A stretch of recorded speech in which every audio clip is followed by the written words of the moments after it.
Kantor Perwakilan Bank Indonesia Provinsi Kalimantan Selatan mendorong optimalisasi pariwisata penguatan struktur ekonomi di Banua untuk mewujudkan sektor pariwisata sebagai sumber baru pertumbuhan ekonomi Kalimantan Selatan.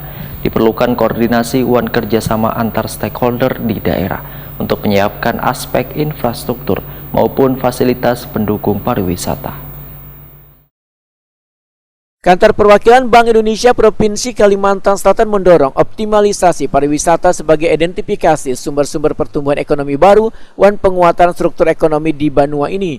Di antaranya pariwisata berbasis alam wan budaya. Kepala Kantor Perwakilan Bank Indonesia Provinsi Kalimantan Selatan Imam Subarkah di gelaran bincang bareng media di Golden Tulip Galaxy Hotel Kamarian Jumat 20 Mei 2022 memedahkan pemerintah mendorong pemulihan aktivitas pariwisata di masa pandemi melalui implementasi sertifikat CHSE untuk meningkatkan level of confidence wisatawan dalam berwisata. Hingga akhir 2021 menurut Imam Subarkah terdapat sebanyak 103 usaha tersertifikasi CHSE di Kalimantan Selatan. Sertifikasi CHSE pada usaha pariwisata menjadi salah satu pendorong pemilihan aktivitas oleh wisatawan.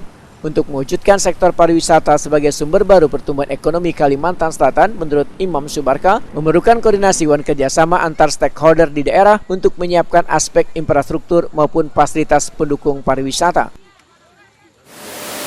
Ya, kemarin ngobrol dengan tour guide-nya yang ada di sekitar Borobudur. Mereka bilang bahwa kemarin itu bahkan lebih ramai dibandingkan sebelum COVID.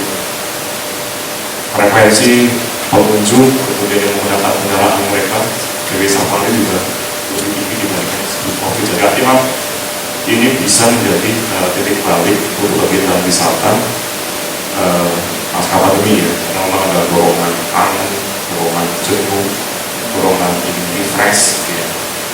Sehingga memang ini menjadi momentum kalau kita akan memanfaatkan dorongan wisata termasuk di wisata. Imam Subarkah menambahkan, ke depan, pengembangan pariwisata Kalimantan Selatan perlu diarahkan pada quality tourism melalui pengembangan 3A, atraksi, aksesibilitas, amenitas, serta pelaku usahawan promosi.